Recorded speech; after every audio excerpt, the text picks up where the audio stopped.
नमस्कार दोस्तों, आप पढ़ रहे हैं कक्षा 10वीं एनसीईआरटी गणित। आज हम पढ़ेंगे प्रश्नावली 2.3 के प्रश्न क्रमांक 4 और प्रश्न क्रमांक 5 को। तो देखिए प्रश्न 4 क्या है। यदि इस बहुपद को एक बहुपद gx से भाग दिया जाता है तो भागफल इतना आता है और शेषफल इतना आता है, तो gx का मान क्या होगा हमें ज्ञात करना है। देखिए एक बहुपद है, उसे जब हम gx से भाग करेंगे तो देखिए gx कहलाएगा भाजक, और इस बहुपद में भाग कर रहे हैं तो ये कहलाएगा भाज्य, और भागफल और शेषफल हमें दिए गए हैं। तो देखिए यहाँ पे हमें भाज्य का मान दिया गया है और भाजक gx ज्ञात करना है, भागफल दिया गया है और शेषफल दिया गया है।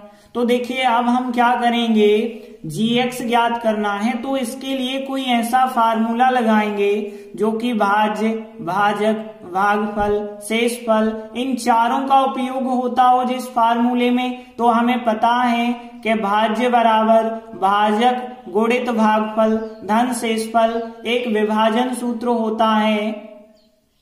तो देखिए हमने लिखा चूंकि भाज्य बराबर भाजक गुणित भागफल धन शेषफल होता है, इसलिए भाज्य का मान यहाँ पे रख देंगे, भाजक gx लिख देंगे और भागफल लिख देंगे प्लस शेषफल लिख देंगे।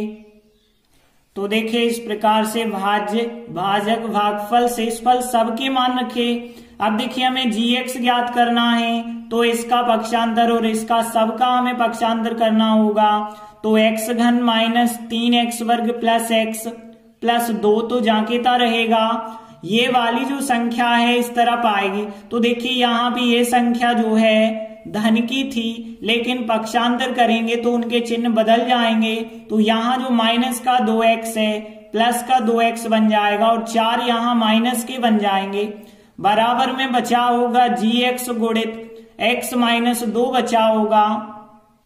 और देखिए ऐसे ही यदि हम सॉल्व करेंगे तो x घन का तो x घन होगा 3x वर्ग, 1x और 2x यदि जोड़ देंगे तो 3x हो जाएंगे। माइनस 4 है प्लस के 2 है, माइनस के 2 बचे होंगे। और बराबर में क्या चल रहा है gx इंटू ये संख्या, लेकिन हमें gx का मान चाहिए तो ये संख्या गुणा में है। गुणा वाली संख्या कहाँ पे आ जाएगी, बटे में आ जाएगी।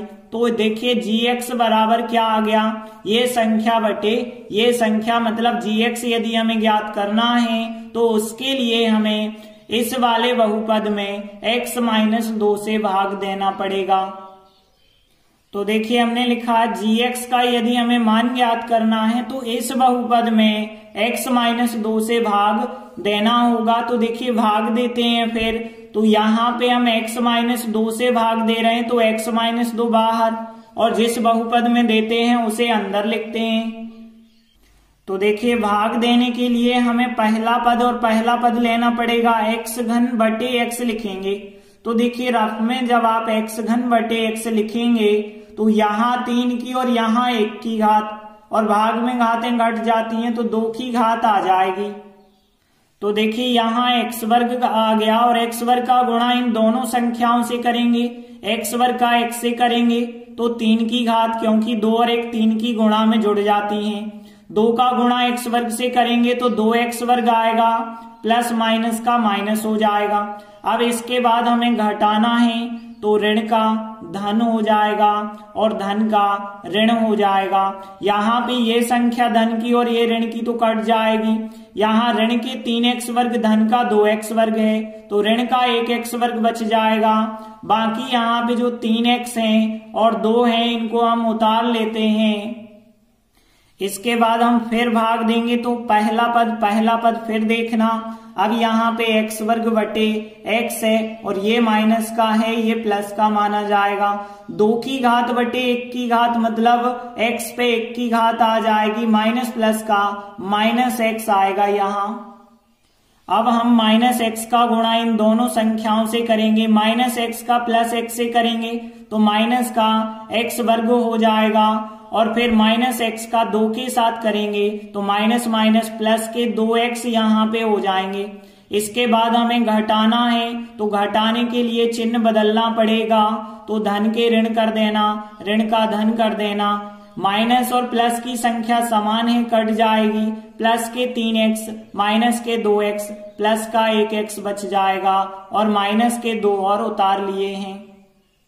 अब देखिए फिर हम इसका पहला पद लेंगे और इसका पहला पद, तो यहाँ पे क्या है, x है और वहां पे भी x है, x बटे x। अंश की संख्या समान है, कट जाएगी तो कितना आएगा, 1।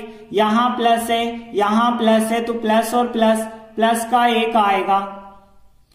अब हम प्लस 1 का गुणा इन दोनों से करेंगे, प्लस 1 का गुणा x से करेंगे तो प्लस का 1x आएगा।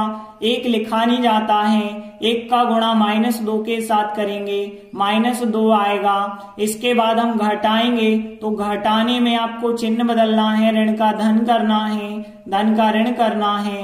धन के ऋण के ये कट जाएंगे, ऋण के 2 धन के 2 कट जाएंगे, तो यहाँ शेषफल तो 0 मिला। अब देखिए जो यहाँ पे हमें भागफल मिला है x वर्ग माइनस x प्लस 1, यही हमारा gx कहलाएगा। तो देखिए हमने लिखा आता है gx बराबर हो गया x वर्ग माइनस x प्लस 1 हो गया, यही हमारा आंसर हो जाएगा। इस प्रकार से चौथा सवाल कंप्लीट हुआ। अगला 5वां क्वेश्चन देखिए, बहुपदों px, gx, qx और rx के ऐसे उदाहरण लेना है जो विभाजन एल्गोरिथम को संतुष्ट करते हो, इस प्रकार से संतुष्ट करते हो। तो अब पहली चीज तो आप समझ लीजिए px, gx, qx, rx होते क्या हैं। तो देखिए यहाँ पे px कहलाता है जिसमें हम भाग देते हैं, वो कहलाता है भाजक px, और जिससे हम भाग देते हैं वो कहलाता है gx, और यहाँ पे जो भागफल आता है वो qx कहलाता है, और जो शेष बच जाता है वो शेषफल मतलब rx कहलाता है। तो यहाँ भी आप ध्यान रखना कि px जो है वो भाज्य कहलाता है, gx जो है वो भाजक कहलाता है, और qx भागफल कहलाता है, और rx जो होता है वो शेषफल कहलाता है। अब देखिए क्या कहा गया है कि हमें इनके ऐसे उदाहरण लेने हैं ताकि px और qx की घात बिल्कुल एक सी रहे। तो px और qx की घात बराबर होनी चाहिए, मतलब भाज्य और भागफल की घातें बराबर होनी चाहिए। तो देखिए जैसे हम एग्जाम्पल लेते हैं, मान के चलिए भाज्य ये है, अब भाज्य में है 2 की घात, तो भागफल में भी 2 की घात आनी चाहिए। और वो कब संभव है, यदि आपका भाजक केवल अचर पद है, जैसे केवल 3 ले लेते हैं हम, तो यहाँ 3 से यदि हम भाग देंगे 3x वर्ग में तो कितना आएगा, केवल x वर्ग आएगा, क्योंकि 3 से 3 कट जाएंगे। 3 का भाग जब हम 6x में देंगे तो 3 दूनी 6x, 2x आ जाएंगे, 3 त्रिका 9, यहाँ पे 3 आ जाएंगे। तो आप देख सकते हैं कि जो भाज्य है उसकी घात और भागफल की घात बिल्कुल एक सी है या नहीं है, बस हमें ये चीज देखना है। बाकी भाजक क्या है उससे हमें मतलब नहीं है, और शेषफल क्या बचा है उससे भी हमें मतलब नहीं है। हमें मतलब है ऐसे एग्जाम्पल होने चाहिए ताकि भाज्य और भागफल की एक सी घातें हो जाएं। तो ऐसे कई एग्जाम्पल हो सकते हैं। तो देखिए हमने लिखा कि यदि भाज्य का मान ये ले लिया जाए तो फिर भागफल इतना आता है और भाजक gx का मान 3 है और शेषफल 0 आया है, और इस स्थिति में घात px और qx मतलब भागफल और भाज्य दोनों की घातें बिल्कुल एक सी आ रही हैं। तो ये एग्जाम्पल बिल्कुल सही है, और भी ऐसे अनेक एग्जाम्पल हो सकते हैं। अब देखिए सेकंड है कि qx और rx की घातें बिल्कुल समान होनी चाहिए, मतलब भागफल और शेषफल की घातें समान लानी हैं। तो देखिए जैसे हमने एग्जाम्पल लिया कि यहाँ भाज्य का मान ये ले लिया और भाजक का मान ये ले लिया। अब देखिए इसका पहला पद आप देखेंगे, इसका पहला पद, तो यहाँ केवल x बार भाग जाएगा और x का गुणा इससे करेंगे, यही संख्या x का गुणा इससे करेंगे, यही संख्या आ जाएगी। फिर हम क्या करेंगे, घटाएंगे, ऋण का धन होगा, धन का ऋण होगा, ये कट जाएंगे, ये भी कट जाएंगे, कितना बचा होगा, 6x - 5 बचा होगा। अब आप ध्यान देना, यहाँ पे है 2 की घात लेकिन आ गई 1 की घात, अब भाग नहीं जा सकता है। तो देखिए अब भाग नहीं जा सकता है तो फिर ये हो गया शेषफल और ये हो गया भागफल। अब देखिए भागफल x आया मतलब 1 की घात और शेषफल पे भी तो 1 की घात आ रही, तो भागफल और शेषफल की घातें समान हो गई। तो देखिए हमने यही लिखा कि भाज्य का मान ये लिया और भाजक का मान ये लिया, तो भागफल इतना आया और शेषफल इतना आया, तब हम कह सकते हैं कि भागफल और शेषफल की घातें बिल्कुल समान हैं। तो देखिए हमने लिखा तब घात QX और घात RX बिल्कुल बराबर आ गए। इसके भी अनेक एग्जाम्पल हो सकते हैं। अब थर्ड क्वेश्चन देखिए, घात RX का मान 0 चाहिए, मतलब अब हमें भाज्य भाजक भागफल से मतलब नहीं है, केवल ध्यान देना शेषफल की घात आनी चाहिए 0, मतलब शेषफल अचर पद आना चाहिए। तो देखिए हम ये 2 संख्याएं लेते हैं कि भाज्य ये ले लिया और फिर भाजक ये ले लिया।